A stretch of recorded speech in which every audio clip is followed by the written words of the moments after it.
njerëz që hodhën kapsollat janë patronazhistat të vegjël që ju ushqeni ju me bukë.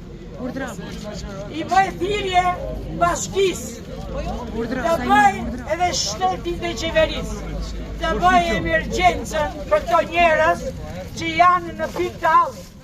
Ka shumë polica si ju që janë përmbytur.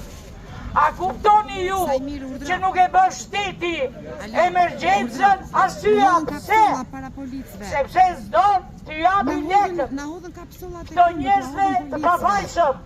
Nuk erdhi nga Zoti, erdhi nga robi. Kryetarja bashkisë ka bërë tenderin. Kur vjen puna lekët e tenderit, ku janë? Janë vjedhur. A janë vjedhur lekët? Aja ka vjedhur lekët gjithë? A punoni të mori? Atere kush e ka faji? Sako! Ne jemi qytetarë të Durrësit. Ne i mbështesim të gjithë ata që kanë hall.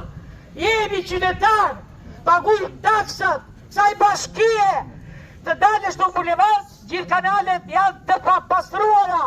Lekët i marrin, edhe kur vjen puna, punës e bëjnë. Pse nuk e bën kryeministri emergjencën? Ka frikë se të paguaj lekët kesh, është i dëmtim kolosal.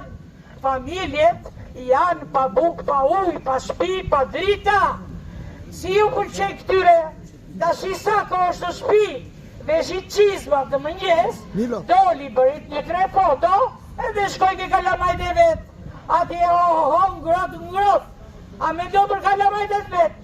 Me të mendoj dhe për të tjerve. Ku i qoni kalamajt? Ke Kavalishenca.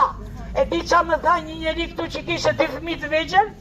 I qunë ke Kavalishenca fëmijëta, atje ishte një stat derash që ishte shumë e ftohtë. Ja, shumë e ftohtë. Ja, zotnia. Ka 3 fëmijë, edhe është detyruar, i ka hequr fëmijët. Uj, duke sikur ka rënë pak niveli, është shqetësuar pak gjendja, por nuk është larguar plotësisht dhe kemi më shumë se 72 orë që ka përfunduar rreshtet e shiut dhe jemi të rrezikuar në qoftë se do të ketë përsëri shi. Për këtë arsye kemi ardhur këtu për të kërkuar bashkisë që të marrë masa urgjente, që të mos ripërsëritet përsëri dhe gjithashtu i kërkojmë që me urgjencë shumë të madhe të bëjë një vlerësim të dëmeve, si për familjet, ashtu dhe për bizneset të cilat janë dëmtuar jashtëzakonisht shumë në këto ditë, domethënë nga përmbytjet. Gjithashtu të bëhet një dëmshpërblim urgjent për gjitha familjet edhe bizneset e dëmtuara, pasi është përmbytja e tretë e cila ka ndodhur brenda një viti, ato nuk ka marrë akoma dëshpërblimet e përmbytjeve të kaluara dhe të mos ta vonojnë. E gjithë dëshpërblimi do të bëhet me një këst.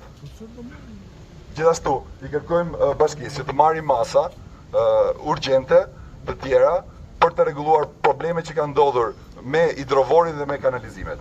Këto nuk janë as problematika që po i ngreon si person, as po i ngrenë qytetarët që nuk marrin vesh. Këto janë probleme që kanë ngritur inxhinierë dhe specialistë e fushës.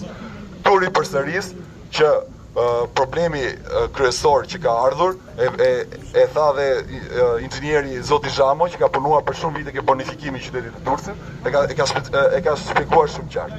Për këtë arsye, ne jemi mbledhur këtu dhe do të vazhdojmë të mbledhemi derisa bashkia të dalë dhe të japi atë mendimin e saj dhe gjithashtu të na japi një zgjidhje sa më shpejt jetë e mundur. Për këtë arsye ne jemi mbledhur përsëri dhe dua ta theksoj shumë qartë që kjo është një protestë qytetare.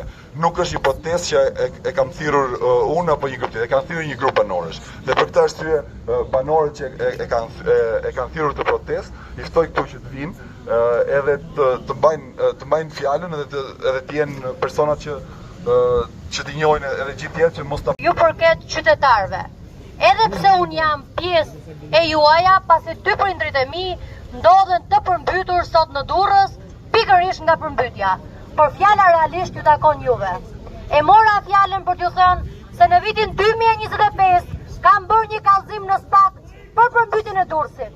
SPAK-u e ka deleguar në Durrës për mos kompetencë, ku duhet të themi që këta janë një grup i strukturuar kriminal dhe kryetarja e bashkisë duhet jetë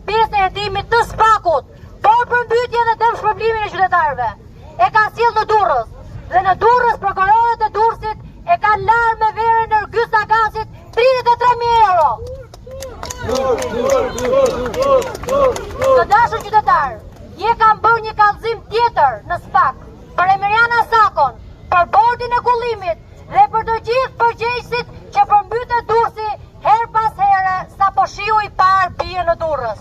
Kjo nuk është fatkeqësi natyrore. Kjo nuk është çështje zoti. Kjo ka të bëjë me atë që i duket sikur është zoti shqiptarëve dhe ai quhet Edi Rama. Po shqiptarët dhe dursakët duhet që të qëndrojnë dhe duhet të dalin për hallin e tyre për t'i treguar se zoti Durrësit dhe zoti Shqipërisë janë pikërisht qytetarët.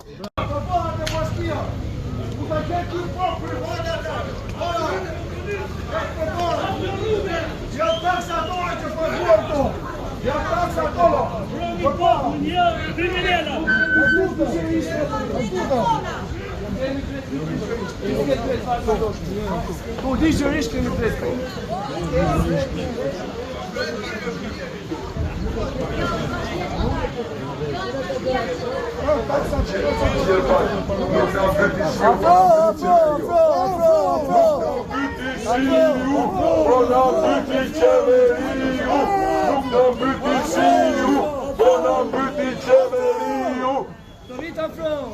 Afro,